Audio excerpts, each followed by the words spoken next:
Okay, so in the orthodontics जो mainly जो types of malocclusion होते हैं जो हम मोस्टली करेक्ट करते हैं, that is class 1 malocclusion, class 2 and class 3 malocclusion. ठीक है, अब suppose if there is an skeletal class 1, skeletal class 1 है as well as the Angle's class 1। अब मुझे ये बताएं कि स्केलेटल क्लास 1 एंड द जो एंगल्स क्लास 1 हो गया, मतलब if the patient is skeletal class 1 means the patient does not have any skeletal discrepancy। ठीक है, कि उसके maxilla and mandible they are in the normal, anterior posterior discrepancy वो correct है, उसका ए एंड बी भी ठीक है। एंड एंगल्स क्या है कि उसका जो मोलर रिलेशनशिप है दैट इज आल्सो क्लास 1। तो उसमें और क्या प्रॉब्लम्स हो सकते हैं? Patient might have the crowding, crowding हो सकती है एक। दूसरा क्या हो सकता है? स्पेसिंग हो सकती है। ठीक है, और द थर्ड प्रॉब्लम जो हो सकता है that is the crowding, that is the proclination of the teeth. ठीक है, now suppose if the patient is skeletal class 1, Angle's class 1, या तो उसमें क्राउडिंग हो सकती है फिर। ठीक है, पेशेंट सपोज करेगा जी उसमें क्राउडिंग है इन द मैक्सिलरी आर्च और the mandibular arch, or the patient have the spacing in the maxillary and the mandibular arch, or the patient have the proclination। proclination means के maxillary incisors पे proclined है और mandibular incisors पे proclined है, जिसको हम usually कहते हैं maxillary bimaxillary proclination। ठीक है, कि upper and lower जो उसके incisor से वो proclined है। इनकी जो usually treatment option होता है, if the patient has the crowding, now depend कि crowding कितनी है। ठीक है, अब क्राउडिंग को हम बेसिकली क्लासिफाई करते हैं माइल्ड, मॉडरेट एंड सीवियर में। ठीक है, एक माइल्ड होती है, माइल्ड कितनी होगी? That is from 1 to 4 mm is the mild. Moderate हम किसको कहेंगे? That is 5 to 8। And severe हम किस कंडीशन को कहेंगे? That is 9 onward. ठीक है, जितनी भी होगी that is a severe crowding. Now if the patient has the mild crowding of 1 to 4 millimeter, तो वो usually हम करते हैं नॉन एक्सट्रैक्शन ट्रीटमेंट। जो माइल्ड क्राउडिंग जिस भी केस में होगी वो यूजुअली हम ट्रीट करेंगे नॉन एक्सट्रैक्शन। नॉन एक्सट्रैक्शन उसकी ट्रीटमेंट होगी। मतलब ये स्क्रीन नजर आ रही है आप लोगों को? जी सर, आ रही है नजर। अच्छा, ठीक है, ओके, ठीक है। Now if the crowding is moderate means 5 to 8 millimetre, हम क्राउडिंग कैसे असेस करते हैं? आर्च लेंथ डिस्क्रिपेंसी जो ALD देखते हैं। ठीक है, so that is the crowding। so if the crowding is moderate 5 to 8 millimeter, now basically the moderate cases they are the borderline cases। ठीक है, now the borderline cases क्या होते हैं कि depend on the other factors के जी उसकी lip की position क्या है, उसकी जो है वो इंक्लिनेशन ऑफ द टीथ क्या है। पेशेंट कैन गो इधर फॉर द एक्सट्रैक्शन और द नॉन एक्सट्रैक्शन ट्रीटमेंट। तो यहाँ पे जो है वो जो बॉर्डरलाइन केसेस होते हैं they are bit difficult to क्या कहते हैं प्लान, क्योंकि आप उसको कुछ फाइनल नहीं कर रहे होते ना कि जी अब हम इसकी नॉन एक्सट्रैक्शन भी हम कर सकते हैं, या आप उसके लिए जो है वो एक्सट्रैक्शन के लिए भी जा सकते हैं। मतलब नॉन एक्सट्रैक्शन और एक्सट्रैक्शन ट्रीटमेंट होगी of the when the crowding is moderate, but suppose if the crowding is severe, that is an straight away जो है वो एक्सट्रैक्शन ट्रीटमेंट उसकी होगी। मतलब एक्सट्रैक्शन ट्रीटमेंट होगी।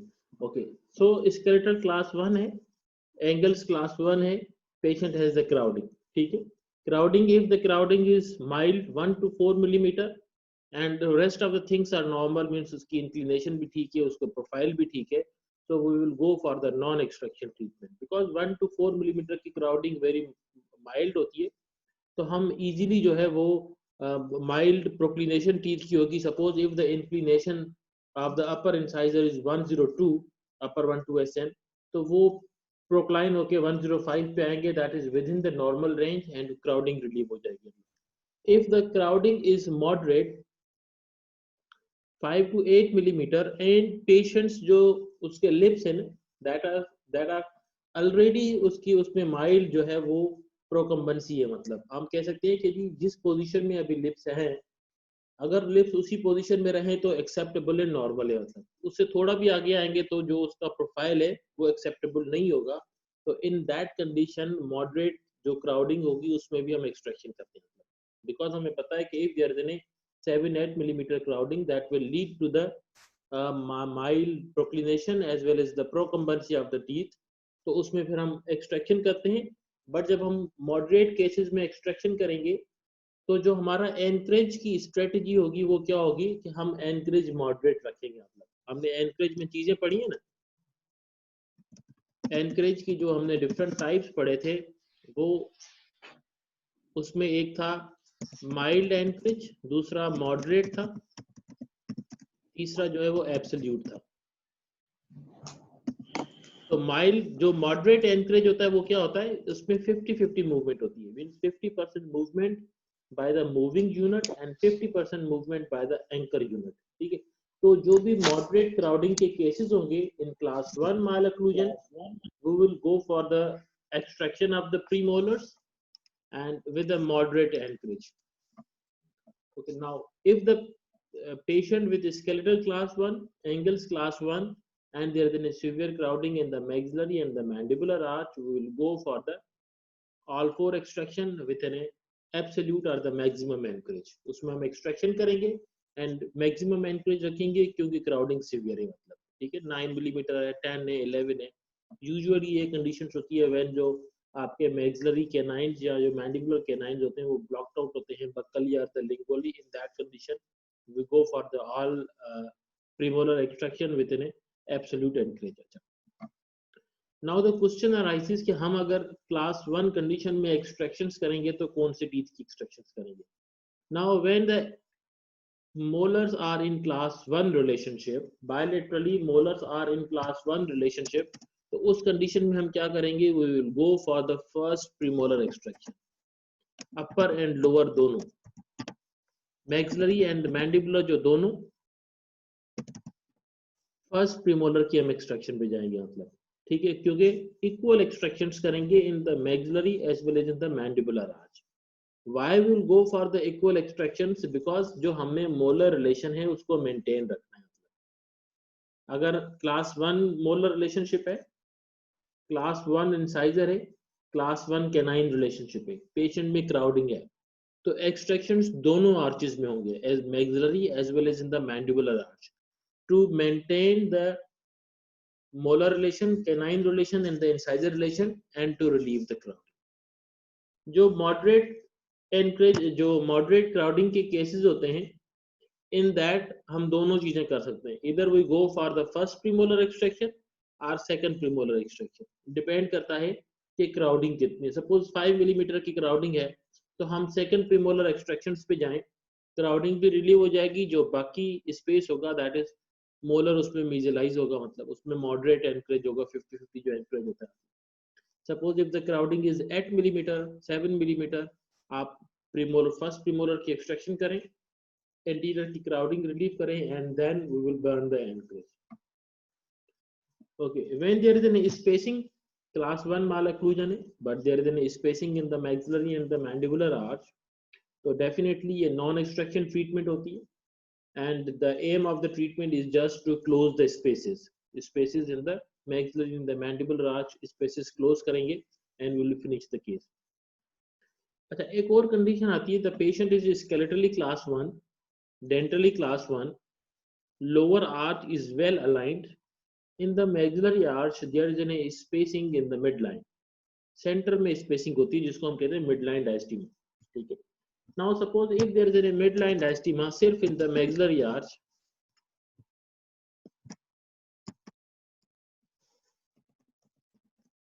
मिड लाइन डायस्टीमा, अच्छा अब if there is an mid line diastema 4 to 5 millimetre, ठीक है, पेशेंट हमारे पास आता है कि जी जो मुझे प्रॉब्लम है दैट इज द डायस्टीमा, जो सेंटर में स्पेस है, मैंने सिर्फ इसकी ट्रीटमेंट करानी है। व्हेन वी असेस के स्केलेटली देखा patient is normal, dentally molar is class 1, premolar class 1, canine class 1, incisor is also class 1 or mild class 3 and there is no space and as well as no overjet, तो उस condition में क्या करेंगे मतलब, now in that condition क्या होगा, basically if there is an only midline diastema and there is no any crowding or spacing in the lower arch, it is an indication that the patient have uh,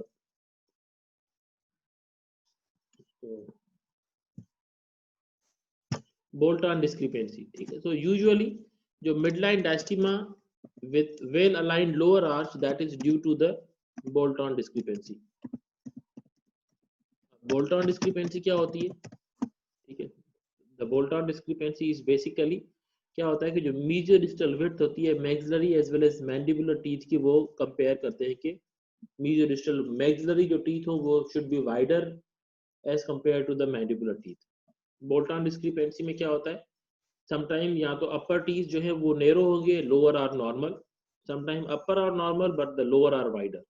जो usually midline diastema के cases होते हैं उसमें क्या होता है कि जो लोअर आपके इंसाइजर्स होते हैं उनकी विड्थ ज्यादा होती है as compare to the normal. उसकी ट्रीटमेंट हम क्या करेंगे, अपर आर्च को नॉन एक्सट्रैक्शन ट्रीटमेंट करेंगे, लोअर आर्च में हम आईपीआर करेंगे, इंटरप्रोक्सिमल रिडक्शन, ठीक है। हम इंटरप्रोक्सिमल रिडक्शन क्यों करते हैं, ताकि जो बोल्ट-ऑन डिस्क्रिपेंसी उसको हम खत्म कर सकें। मतलब जो एक्सेसिव टूथ मटेरियल है इन द मैंडिबुलर आर्च, जिसमें यूजुअली जो आपके लेटरल इंसाइजर है उनकी विड्थ ज्यादा होती है, तो उनको करेक्ट करने के लिए हम क्या करते हैं, इंटरप्रोक्सिमल रिडक्शन करते हैं, that is IPR,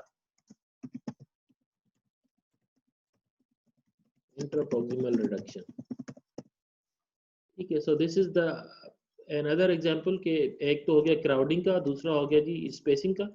Okay, now the third condition is the skeletal class 1, angles class 1 proclination of the teeth, ठीक है।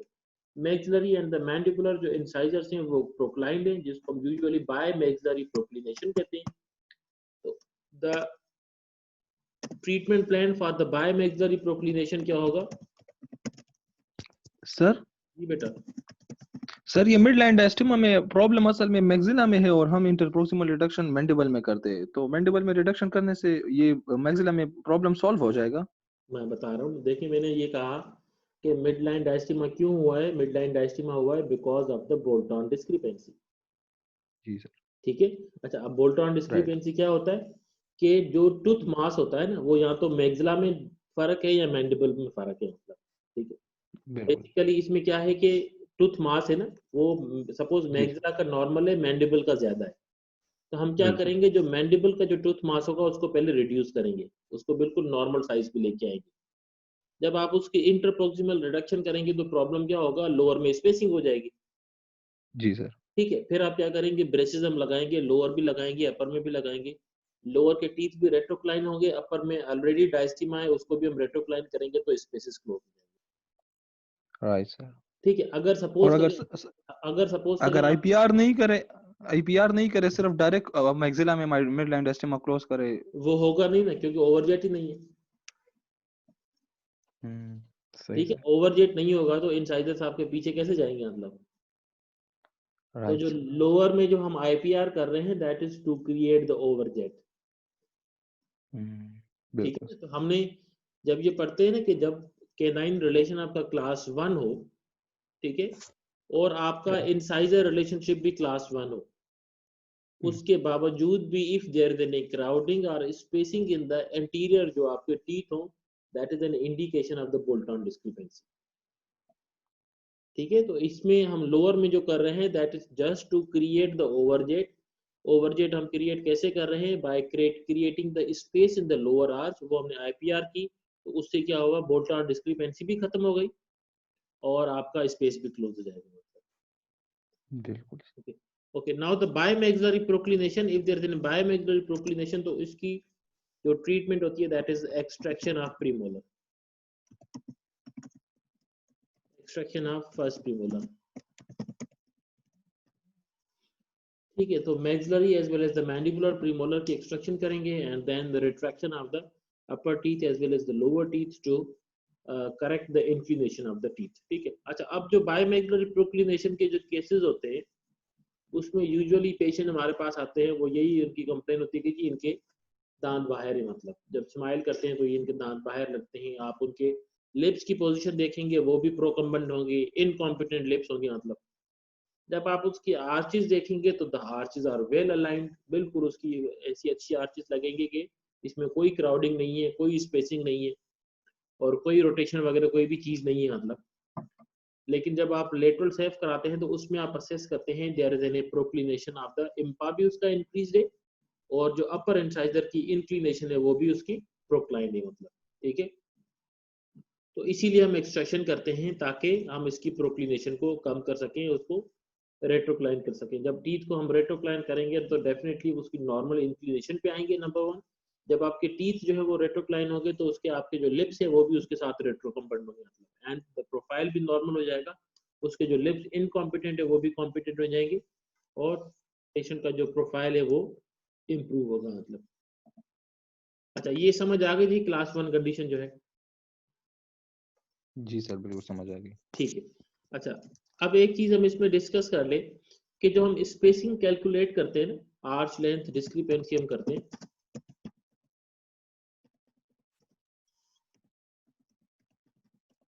आर्च लेंथ डिस्क्रिपेंसी में एक तो हम देखते हैं कि जी क्राउडिंग कितनी है, क्राउडिंग या स्पेसिंग क्या है। ठीक है, हम वो क्यों देखते हैं? क्योंकि हमें स्पेस रिक्वायरमेंट होती है ना, और कौन कौन सी चीजें होती हैं जिसके लिए स्पेस रिक्वायर्ड होता है। कर्व ऑफ स्पी जो हम उसको जब फ्लैट करते हैं उसके लिए भी हमें स्पेस रिक्वायर्ड होता है। ठीक है, तीसरी जो चीज होती है दैट इज प्रोक्लिनेशन। ये बेसिकली तीन चीजें होती हैं जो कि कैलकुलेट करती है फॉर द स्पेस। अच्छा, अब आप ये देखिए कि हमने जो पहली कंडीशन देखी कि जी क्राउडिंग है तो हम उसमें एक्सट्रैक्शन कर रहे हैं। फिर हमने लास्ट कंडीशन पढ़ी प्रोक्लिनेशन, उसके लिए भी हम एक्सट्रैक्शन कर रहे हैं। कर्व ऑफ स्पी क्योंकि इसके लिए जो स्पेस रिक्वायरमेंट होती है दैट इज 2 to 3 मिलीमीटर। तो जो यूजुअली जो बॉर्डर लाइन केसेस होते हैं ना उसमें हम थोड़ा सा इसको प्रॉपरली इवेल्युएट करते हैं कि इसके लिए कितना स्पेस चाहिए ताकि हमें जो एक्सट्रैक्शन डिसाइड करने में आसानी हो जाए। ठीक, now come to the class 2 मालक्यूजन।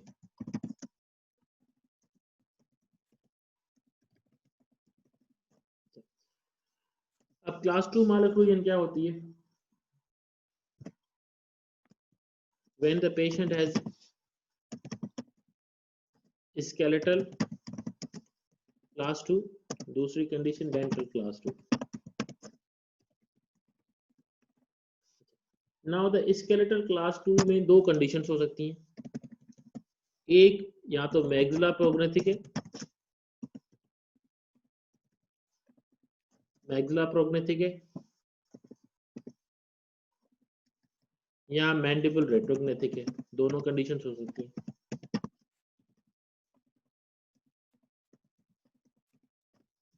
ठीक है, और ये पहले हम स्केलेटल कंडीशन कर लेते हैं। अच्छा, जैसे हम कहते हैं ना कि आर्थोडोंटिक्स में जो हम ट्रीटमेंट करते हैं वो बेसिकली क्लासिफाई करते हैं into the 3 groups: growth modification, then जो camouflage treatment and then the surgical treatment.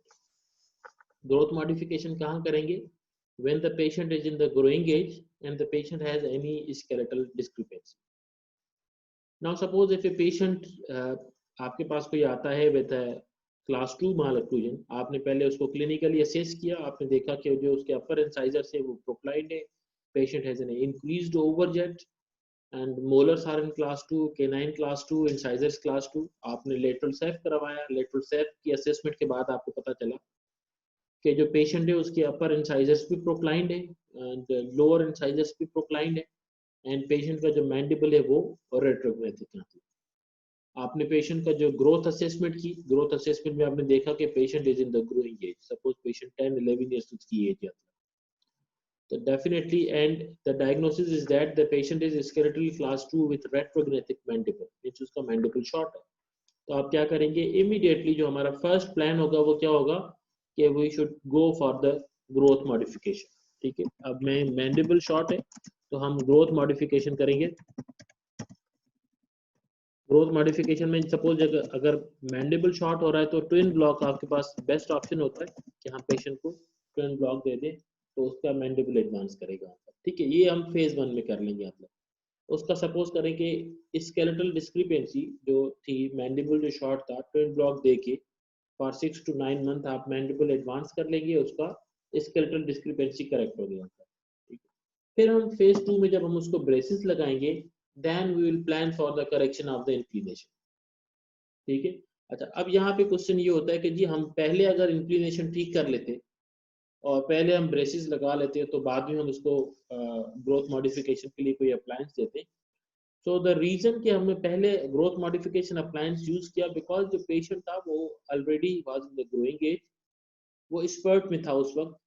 तो उसी टाइम पे अप्लायंस को यूज करके हमने उस ग्रोथ फेज का एडवांटेज ले लिया। सपोज अगर हम ब्रेसेस लगाते पेशेंट को एंड हम उसमें कोई एक्सट्रैक्शन करते, स्पेसिस क्लोज करते, तो उसमें डेफिनेटली हम जो है वो ट्रीटमेंट का 1 से 1.5 साल जो है वो निकल जाता। ठीक है। अगर सपोज करें आप 12 months to 18 months treatment delay करते, तो उससे क्या है वो जो स्पर्ट फेज था वो उसका खत्म हो जाता है, देन ग्रोथ मॉडिफिकेशन करना हमारे लिए थोड़ा सा प्रॉब्लमेटिक हो जाता है। सो इट इज बेटर कि if a patient in a growing age reports with an skeletal discrepancy and उसमें ग्रोथ मॉडिफिकेशन रिक्वायर्ड है, तो ऑलवेज जो फेज 1 है, go for the growth modification. ठीक है। आप उसमें ट्विन ब्लॉक दे दें, अगर मैग्जिला प्रोग्नेथिक है तो आप हेड गियर दे दें, मतलब ताकि फेज 1 में जो स्पर्ट फेज है, स्पर्ट फेज में हम बेसिक चीजें जो है वो करेक्ट कर लें, स्केलेटल डिस्क्रिपेंसी। बिकॉज डेंटल जो करेक्शन है that can be done at any as. वो पेशेंट अगर 20 ईयर्स में भी रिपोर्ट करे तो आप डेंटल करेक्शन है वो तो हम कर सकते हैं, मतलब बट स्केलेटल करेक्शन जो मॉडिफिकेशन है वो that is during the spurt phase. तो उसी टाइम पे हम ग्रोथ मॉडिफिकेशन इजीली कर सकते हैं, मतलब तो फेज 1 में definitely the twin block to advance the mandible, correct the mandible. Phase 2 में हम कंप्रिहेंसिव आर्थो करेंगे, जिसमें हम ब्रेसेस लगाएंगे एंड देन डिसाइड करेंगे कि हमने एक्सट्रैक्शंस करनी है या नहीं करनी, मतलब वो डिपेंड करे किस चीजों पे डिपेंड करेंगी, डिपेंड करेंगी on the proclination of the teeth, depend करेंगी कि क्राउडिंग कितनी है एंड कर्व ऑफ स्पीच की पोजीशन क्या है। ठीक। Now suppose if the patient is skeletal class 2 and patient has an a prognathic maxilla, तो प्रोग्नेथिक मैग्जिला है तो आप उसमें क्या करेंगे, डेफिनेटली आप फेज 1 में जो है उसको हेड गियर दे देंगे। ठीक है, ताकि वो जो मैग्जिला की जो ग्रोथ है वो रिस्ट्रेन हो और मैंडिबल उसको कैचअप करे, नॉर्मल पोजीशन पे उसको वो हो जाए, मतलब and after that once the head gear और द जो स्केलेटल डिस्क्रिपेंसी है वो करेक्ट हो जाएगी and then we will go for the comprehensive orthodontic treatment. Now the problem is that the patient is skeletal class 2 as well as the dental class 2, but the patient's growth is over, means हम growth modification नहीं कर सकते। Then the option हमारे पास क्या होता है, that is definitely the camouflage. Camouflage treatment is the option. अब camouflage treatment भी हम क्या करेंगे, क्लास 2 मालाक्लोजन में क्या होता है कि अपर टीथ प्रोक्लाइन होते हैं, लोअर टीथ भी प्रोक्लाइन होते हैं। Molars are in class 2, canine class 2, incisor class 2, there is an increased overjet. In the camouflage treatment, we will extract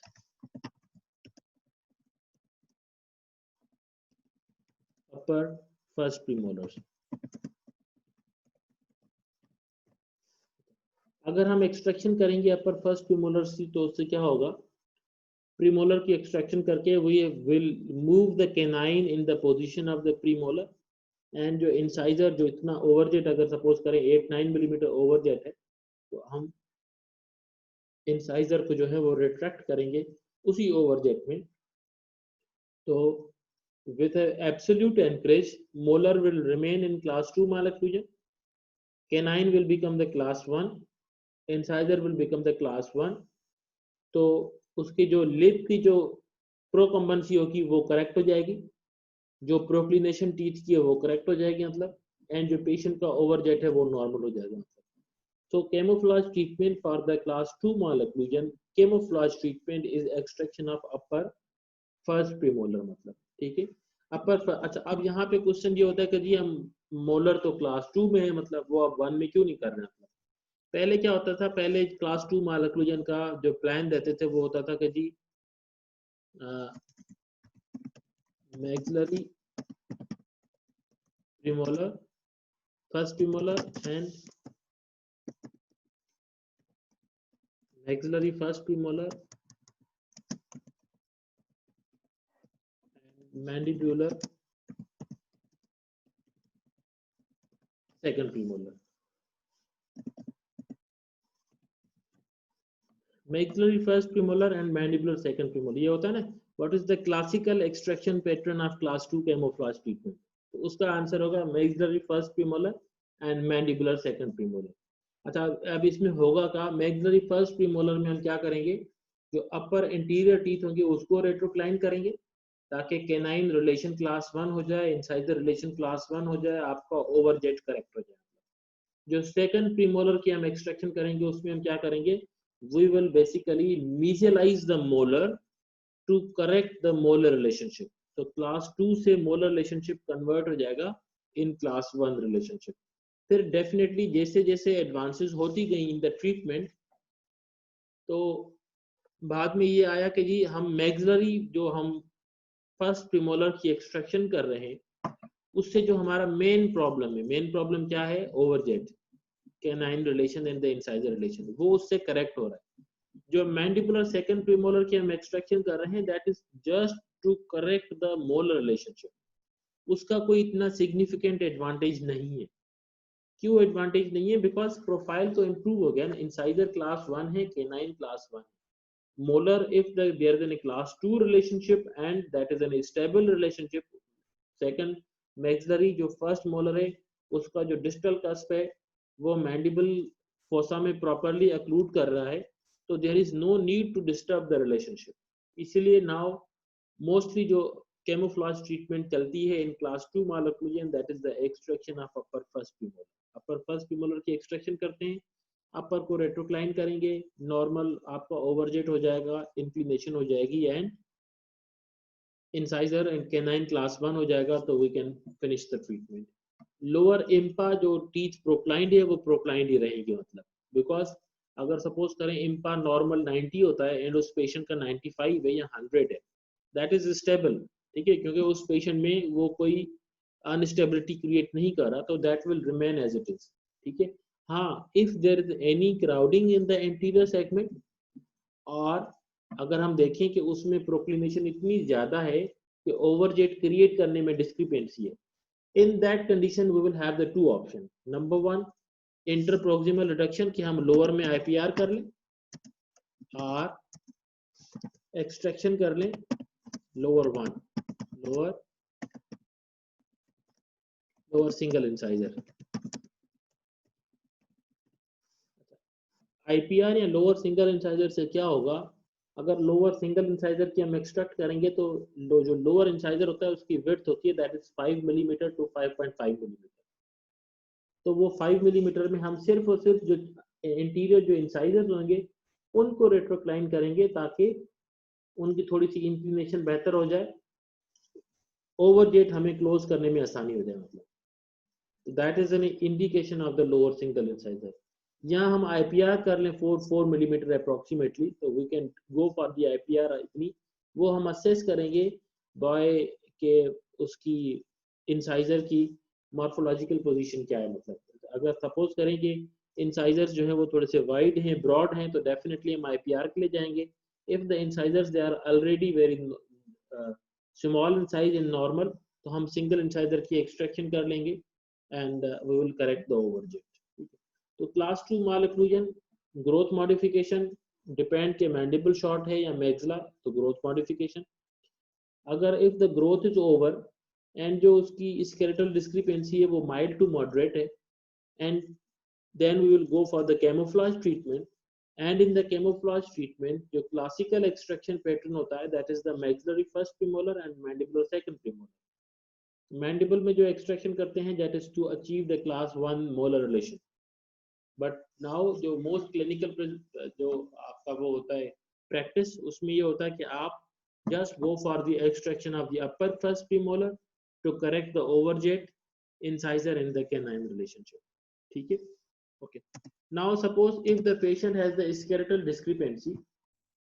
sir ji बेटा. सर ये आईपीआर और एक्सट्रैक्शन और लोअर सिंगल इंसाइजर ये किसमें, जब ओवरजेट ना हो? नहीं, अच्छा जब देखिए ओवरजेट तो है सर ये लास्ट लाइन. जी बेटा समझा रहा हूँ. क्लास 2 माल ओक्लूजन है, मोलर भी क्लास 2 है, केनाइन क्लास 2 है, इंसाइजर क्लास 2 है। जो लोअर इंसाइजर है ना इम्पा, वो या तो इतना ज्यादा इंक्रीज हो कि हमें ओवरजेट रिड्यूस करने में प्रॉब्लम हो रहा, ठीक है। अगर सपोज करें कि हमने अपर 4 की एक्सट्रैक्शन की, हम ओवरजेट रिड्यूस कर रहे हैं, अब अपर इंसाइजर जो है वो लोअर इंसाइजर के साथ बिल्कुल कांटेक्ट कर रहे हैं, बट अपर में अभी भी स्पेस है, अब हमें क्लोज करना है, लेकिन वो कैसे क्लोज करेंगे, क्योंकि ओवरजेट तो बचा नहीं है, लोअर इंसाइजर उसको अपर इंसाइजर को जो है वो रेट्रोक्लाइन नहीं होने देंगे। मतलब तो उस कंडीशन में हम क्या करेंगे, लोअर में आईपीआर कर लें या लोअर की सिंगल इंसाइजर की एक्सट्रैक्शन कर लें। तो उसमें जैसे मैंने कहा ना, बोल्ट ऑन डिस्क्रिपेंसी में अपर डायस्टीमा है, हमने लोअर की आईपीआर की, तो लोअर भी रेट्रोक्लाइन हो गया और अपर भी रेट्रोक्लाइन हो गया। तो इसमें भी एग्जैक्टली वही है। तो लोअर सिंगल इंसाइजर की एक्सट्रैक्शन करेंगे तो थोड़े से लोअर इंसाइजर भी पीछे जाएंगे, अपर में हमने अपर 4 की एक्सट्रैक्शन की है तो उसमें अपर इंसाइजर पीछे जाएंगे, ठीक है जी। चलिए, okay, now if the class 2 malocclusion with an skeletal discrepancy but the malocclusion is severe, ठीक है, definitely then the option ये है कि भाई camouflage treatment इसकी नहीं हो सकती, then the surgical option हमारे पास होता है कि हम उसकी सर्जरी प्लान करें। मतलब ठीक है, अब सर्जरी क्या होती है कि वही जी लीफोर्ड 1 आप करें या तो, या फिर आप BSSO करें, ठीक है ना। और डिपेंड करता है कि प्रॉब्लम कहाँ है, इधर the problem is in the maxilla और the mandible. If the problem is in the maxilla, जैसे हमने कहा ना कि ग्रोथ मॉडिफिकेशन में भी if problem is in the maxilla तो हम हेड गियर दे रहे हैं, मैंडिबल में तो पेन ब्लॉक दे रहे हैं। Exactly same if the problem is in the maxilla तो लीफोर्ड 1 आप एडवांसमेंट सेटबैक करेंगे, and if the problem is, जी बेटा सर लीफोर्ड 1 सेटबैक के लिए तो कर ही नहीं सकते ना, वो तो उसमें इंटरफेरेंस वगैरह आ सकती है, ये तो मैंने कहीं पढ़ा है कि we can't just move, I mean लीफोर्ड 1 से सेटबैक नहीं करते मोस्टली। जी मैं बता रहा हूँ बेटा। अच्छा, इफ द सपोज करें कि मैंडिबल नॉर्मल है, ठीक है, एंड आपका मैग्जिला जो है वो प्रोग्नेथिक है, मतलब ठीक है, तो फिर हम क्या करेंगे, लीफोर्ड 1 सेटबैक करेंगे। अच्छा, अब प्रॉब्लम क्या होता है, जो आपका टिब्रोसिटी एरियाज होते हैं ना, मतलब बेसिकली वहां पर ज्यादा प्रॉब्लम होता है, उस एरिया को कट करना, उसको मूव करना। मतलब इसीलिए सपोज करें आपका जो मैग्जिला है उसमें मैग्जिला 10 मिलीमीटर एडवांस है, ठीक है, हम चाहते हैं कि मैग्जिला को 10 मिलीमीटर सेटबैक करें, तो हम मैग्जिला को 10 मिलीमीटर सेटबैक नहीं कर सकते, मतलब क्योंकि सर्जन कहेगा इट इज नॉट पॉसिबल कि हम टिब्रोसिटी रीजन में जो है वो 10 मिलीमीटर कट करें और मैंडिबल को सेटबैक करें। फिर उसके लिए क्या करते हैं, इन दैट कंडीशन, सपोज कंडीशन इस तरह की अगर सीवियर होगी तो फिर ये होती है सजेशन कि जी इसमें डबल जॉ सर्जरी करें, लीफोर्ड 1 सेटबैक कर लें, सपोज 5 मिलीमीटर हमने मैग्जिला को सेटबैक कर दिया और 5 मिलीमीटर आप BSSO एडवांसमेंट कर लें, फिर हम डबल जॉ सर्जरी उसमें करते हैं। अच्छा, अगर सपोज करें मैग्जिला नॉर्मल है, ठीक है, और मैंडिबल जो है वो 10 मिलीमीटर पोस्टीरियरली प्लेस्ड है, तो हम मैंडिबल को तो डायरेक्टली 10 मिलीमीटर एडवांस कर सकते हैं, ठीक है, पर मैग्जिला की मूवमेंट जो है सेटबैक और एडवांसमेंट, वो दोनों जो है वो थोड़ी सी अनस्टेबल और डिफिकल्ट होती है, मतलब ठीक है। इसलिए वेन एवर द डिस्क्रिपेंसी अगर ज्यादा हो तो हम डबल जा सर्जरी कर लेते हैं, अगर डिस्क्रिपेंसी कम है तो हम सिंगल जा से कर लेते हैं, ठीक है। ऐसे नहीं कि लीफोर्ड 1 सेटबैक हो नहीं सकता, मतलब बिल्कुल होता है, मतलब बट डेफिनेटली जितना सेटबैक या एडवांसमेंट हम मैंडिबल को इजीली कर लेते हैं, ठीक है, उतना मैग्जिला में इजी नहीं होता, मैग्जिला में डिफिकल्ट होता है, एंड डेफिनेटली जो मूवमेंट होती है वो मूवमेंट हम कम करते हैं। आगे समझ में बेटा? जी सर, और ये एक ही ऑपरेशन में दोनों ही मतलब? जी जी, एक ही सिंगल डबल ऑपरेशन जॉ में सर्जरी। डबल जॉ सर्जरी हो जाएगी कि लीफोर्ड 1 सेटबैक हो जाए, BSSO एडवांसमेंट हो जाए। Okay, alright, thank you sir. अच्छा, अब इसमें सर्जिकल पेशेंट में और ग्रोथ मॉडिफिकेशन वाले पेशेंट में फर्क क्या होगा? ग्रोथ मॉडिफिकेशन वाले पेशेंट में हम क्या कर रहे थे कि पहले हम ग्रोथ मॉडिफाई कर रहे थे, मतलब हम कह रहे थे कि पेशेंट स्पर्ड फेज में है, पहले आप ग्रोथ मॉडिफिकेशन कर लें, then we will go for the comprehensive orthodontics. But in the surgical patient, whenever there is कोई skeletal discrepancy हो, growth modification camouflage treatment हम नहीं कर सकते because of the severity, and we have planned कि हम उसकी ऑर्थोगोनेटिक सर्जरी करेंगे। सो इन दैट कंडीशन हम क्या करेंगे, first of all we will go for the ortho, comprehensive ortho, पहले कॉम्प्रिहेंसिव आर्थो करेंगे।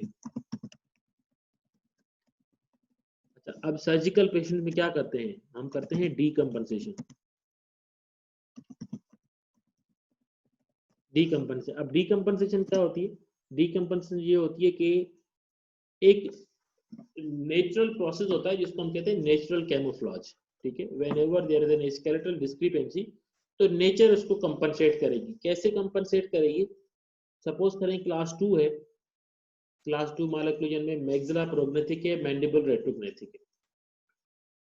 सो नेचर इसको ऐसे कंपनसेट करेगी, जो अपर इंसाइजर्स होंगे ना वो उसकी इंक्लिनेशन यूजुअली नॉर्मल पर रहती है या स्लाइटली प्रोक्लाइन होंगे, एंड जो इंसाइजर्स होंगे लोअर इंसाइजर वो ज्यादा प्रोक्लाइन होंगे। मतलब वो ज्यादा क्यों प्रोक्लाइन होते हैं, ताकि जो मैंडिबल की जो डिस्क्रिपेंसी है वो कम से कम विजिबल हो। मतलब इसको हम कहते हैं नेचुरल कैमोफ्लेज, कि ये नेचर इसको कंपनसेट करती है। मतलब so if we plan for the orthognathic surgery, so before going for the surgery we will have to go for the comprehensive orthodontic, हम उसको braces लगाएंगे and we will go for the decompensation, ताकि जो teeth हैं उनकी inclination को हम ठीक कर सकें। मतलब जब हम उनकी इंक्लिनेशन ठीक कर लेंगे, मतलब इंक्लिनेशन बिल्कुल नॉर्मल पोजीशन में आ जाएगी, patient will have increased overjet, class 2 incisor, class 2 canine, class 2 molar relationship, then we will go for the surgery के, फिर हम उसकी सर्जरी करेंगे मैक्सिला की या मैंडिबल की,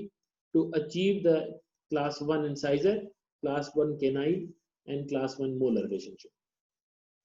अच्छा, एक्सट्रैक्शन पैटर्न क्या होता है, मतलब कैमोफ्लेज ट्रीटमेंट में हम एक्सट्रैक्शन कर रहे थे अपर 4 की एंड लोअर 5 की, ठीक है, ताकि ओवरजेट भी करेक्ट हो जाए और मोलर रिलेशनशिप भी ठीक हो जाए। मतलब बट सर्जिकल पेशेंट में हम क्या करेंगे, मतलब सर्जिकल पेशेंट में जो एक्सट्रैक्शन पैटर्न होगा दैट इज रिवर्स, ठीक है। डीकम्पनसेशन के लिए हम क्या करेंगे, एक्सट्रैक्शन करेंगे लोअर 4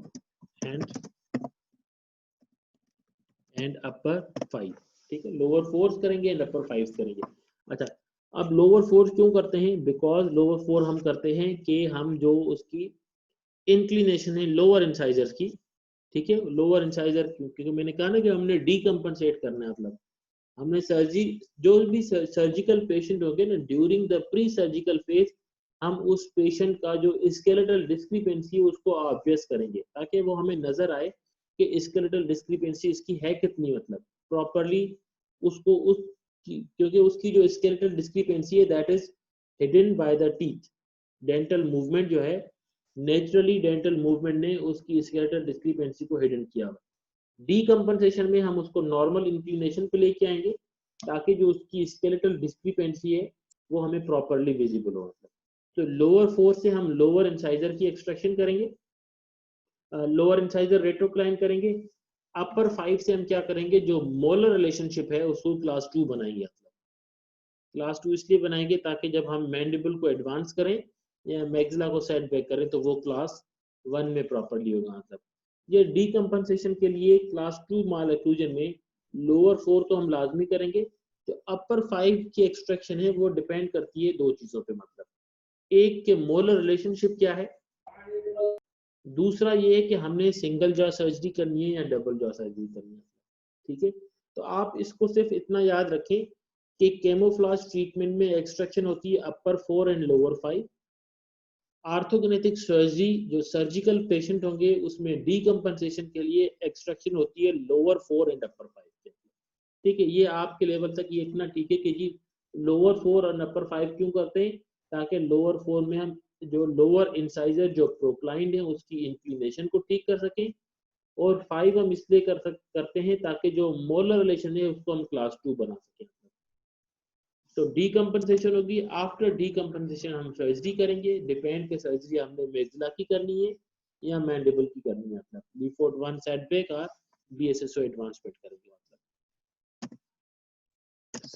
सर जी सर अगर एक पेशेंट हो ना, उसके डेंटल जो ऑक्लूजन वो बिल्कुल क्लास 1 नॉर्मल हो, कैनाइन भी क्लास 1 हो, मोलर भी क्लास 1 हो, लेकिन उसकी जो मैंडिबल है वो रिट्रूडेड हो, माइक्रोग्नेथिया हुआ हो, जी तो इस पेशेंट में सर, अगर इस पेशेंट में मैं अगर सर ग्रोथ मॉडिफिकेशन करूंगा या BSSO करूंगा, तो फिर तो सर मैं डेंटल को फिर डिस्टर्ब करूंगा ना, इसमें क्या करेंगे सर? अच्छा ठीक है। अच्छा, अब आपने ये कहा कि ये पेशेंट है, उसका मोलर भी क्लास 1 है, केनाइन भी क्लास 1 है, इंसाइजर भी क्लास 1 है, ठीक है, एंड उसकी इंक्लिनेशन भी ठीक है, और पेशेंट का सिर्फ और सिर्फ मैंडिबल रेट्रोग्नेथिक है, ठीक है। उस कंडीशन में हम क्या करेंगे कि आप सपोज करें आपने सर्जरी करनी है, मतलब ठीक है, हमने मैंडिबल को एडवांस करना है, तो हम क्या करेंगे, लोअर 4 की एक्सट्रैक्शन करेंगे, ठीक है। लोअर 4 की एक्सट्रैक्शन करके जो लोअर इंसाइजर है उसकी बॉडीली मूवमेंट करेंगे, उसका इम्पा नॉर्मल है 90 है, ठीक है। हम जब उसको बॉडीली मूव करेंगे पोस्टीरियरली, उसको बॉडीली हम रेट्रोक्लाइन करेंगे, तो क्या होगा, उसकी इंक्लिनेशन वही रहेगी, बट जो ओवरजेट है वो क्रिएट हो जाएगा, मतलब जो केनाइन क्लास 1 है वो कन्वर्ट हो जाएगा इनटू क्लास 2, ऐसे ही होगा भाई, केनाइन क्लास 1 है ना, राइट सर। लोअर हम जब केनाइन को डिस्टली मूव करेंगे प्रीमोलर के स्पेस में, तो अब केनाइन क्या हो जाएगा, 2 हो जाएगा। बिल्कुल क्लास फिर 2 हो जाएगा सर। फिर इंसाइजर जो क्लास 1 है, फिर इंसाइजर को हम बॉडीली रेट्रोक्लाइन करेंगे तो वो भी क्लास 2 हो जाएगा, हो गया, बिल्कुल ओवरजेट भी क्रिएट हो गया, सही।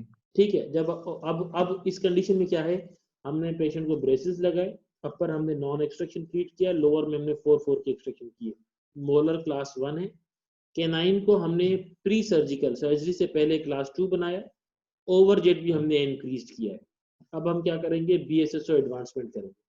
जब हम BSSO एडवांसमेंट करेंगे तो मोलर रिलेशनशिप क्या होगा, क्लास 1 से जब मैंडिबल आगे आएगा तो क्लास 3 हो गया, क्लास 3 हो, बिल्कुल केनाइन जो 2 में था वो जब आगे आएगा तो 1 हो जाएगा, बिल्कुल इंसाइजर जो हमने 2 में बनाया वो भी आगे आके 1 हो जाएगा, राइट सर।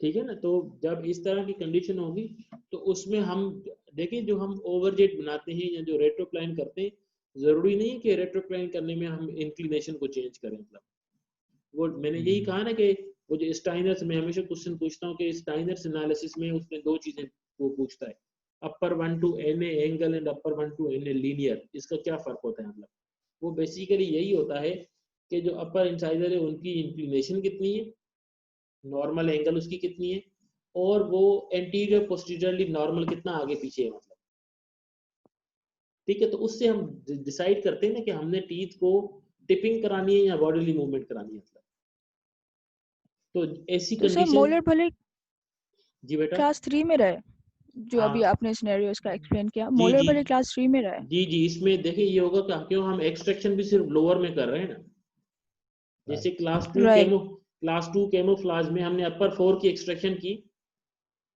तो मोलर हमने 2 में फिनिश किया है ना। राइट तो इस कंडीशन में जब हम लोअर 4 की एक्सट्रैक्शन करेंगे तो मोलर आपका 3 में फिनिश होगा, मतलब सही। जो हम हमेशा हमारा जो एम होता है ना ऑर्थोडोंटिक ट्रीटमेंट का, कि हमने इंसाइजर एंड केनाइन क्लास 1 में फिनिश करना ऑलवेज, ठीक है। वो नहीं हो सकता कि आपका इंसाइजर 2 हो या 3 हो या एंड ऑन हो, इंसाइजर भी क्लास 1 होगा, केनाइन भी क्लास 1 होगा। अच्छा, अब मोलर रिलेशनशिप कहाँ फिनिश करना है, मोलर रिलेशनशिप का जो फिनिश का रिलेशन है वो डिपेंड करता है on the number of premolars. Suppose number of premolars in the maxilla and the mandible they are equal, कोई एक्सट्रैक्शन नहीं है, सपोज करो नॉन एक्सट्रैक्शन है, तो आपका इंसाइजर 1 है, केनाइन 1 है, तो मोलर क्लास 1 होगा। ये पॉसिबल नहीं है कि मोलर 2 हो या 3 हो, ठीक है। अच्छा, अगर सपोज करें कि हम एक्सट्रैक्शन कर लें, अपर में भी एक्सट्रैक्शन करें प्रीमोलर की, लोअर में भी एक्सट्रैक्शन करें प्रीमोलर की, इंसाइजर 1 है, केनाइन 1 है, तो मोलर भी 1 होगा, क्योंकि नंबर ऑफ प्रीमोलर्स इक्वल है दोनों में, ठीक है। अच्छा, सपोज करें नंबर ऑफ प्रीमोलर्स जो मैक्सिला है उसमें कम है, मैंडिबल में ज्यादा है, मतलब कि हमने अपर में एक्सट्रैक्शन की है, लोअर में नहीं की, तो मोलर 2 में फिनिश होगा ऑलवेज। एंड सपोज कि हमने मैक्सिला में एक्सट्रैक्शन नहीं की, हमने मैंडिबल में एक्सट्रैक्शन की है, ठीक है, तो मोलर 3 में फिनिश होगा, मतलब तो जो मोलर रिलेशनशिप है वो डिपेंड करता है on the number of premolars. जिस अगर number of premolars are equal तो मोलर रिलेशन आपका क्लास 1 होगा। नंबर ऑफ प्रीमोलर्स जो है वो जिसमें कम होगा ना उसका अगर मैंडिबल में कम है तो क्लास 3, मैक्सिला में कम है तो क्लास 2। ठीक है, आ गया समझ यहाँ में? Yes sir. बिल्कुल जी सर। बिल्कुल सर। सर ये डीकम्पेंसेशन में अगर हम इंटरप्रोक्सिमल रिडक्शन से काम हो सकता है तो वो प्रेफर करेंगे ना? अच्छा, आप देखें, आपने कहा कि जी डीकम्पेंसेशन में अगर हम IPR कर लें, मतलब ना जैसे जो आपने कंडीशन बताई ना कि क्लास 1 इंसाइजर है, क्लास 1 कैनाइन है, क्लास 1 मोलर रिलेशनशिप है, मैंडिबल रेट्रोग्नेथिक है, हमने उस पेशेंट की सर्जरी करनी है, हम IPR सपोज करते हैं इंटरप्रोक्सिमल रिडक्शन, तो इंटरप्रोक्सिमल रिडक्शन से तो हम सिर्फ इंसाइजर्स को स्लाइटली रेट्रोक्लाइन करेंगे ना। बिल्कुल सर। कैनाइन रिलेशन तो आपका क्लास 1 रहेगा, बिल्कुल बिल्कुल। उसको कैसे 2 बनाएंगे आप लोग? ठीक है ना, तो डीकम्पेंसेशन के लिए हम इसीलिए एक्सट्रैक्शन करते हैं ताकि जो आपका इंसाइजर और कैनाइन का रिलेशनशिप है वो हम प्री सर्जिकली वही रख सके कि आफ्टर सर्जरी वो क्लास 1 हो जाए। बिल्कुल सर। ठीक है So decompensation is a part of comprehensive ortho, right? जी जी जी जी, बिल्कुल बिल्कुल, वो फिक्स हम ब्रेसेस लगाते हैं ना, उसी से हम डीकम्पेंसेशन का मतलब ही यही है वो जो नेचुरल कंपनसेशन हुई हुई है उसको खत्म करके उसको नॉर्मल पोजीशन पे ले आए टीथ को, मतलब। So meanwhile the patient, I mean उसको तो बिल्कुल ही crowding और अजीब सा लगेगा. How are जी you? Can बिल्कुल, confirm. पेशेंट की यही कंप्लेन होगी कि जी मैं तो ट्रीटमेंट के लिए आया था, आपने तो कंडीशन और ये वर्स कर दिया, मतलब। तो उस वक्त आप पेशेंट को Right. गाइड करेंगे, पेशेंट को समझाएंगे कि जी बेसिकली ये है कि जो पहले आपकी स्केलेटल डिस्क्रिपेंसी थी वो हाइड हुई हुई थी by the proclination of the teeth, dental की मूवमेंट से वो हाइड हुई थी। अब हम डेंटल की इंक्लिनेशन को बिल्कुल ठीक कर रहे हैं ताकि आपकी जो जॉ की प्रॉपर हम मूवमेंट कर सकें। ठीक है, Yes sir. चलिए ये क्लास 3 जो है माल अक्लूजन और उसकी ट्रीटमेंट जो है, और फिर ओपन बाइट, डीप बाइट, ये फिर हम नेक्स्ट क्लास में डिस्कस कर लेंगे। आज की चीजें समझ आई कुछ ये बेटा? जी सर, बिल्कुल समझ आएंगे। Yes sir. चलें चलें, ठीक है, yes sir, thank you very much. Thank you very Thank you much sir. Sir. Thank you. Allah Hafiz.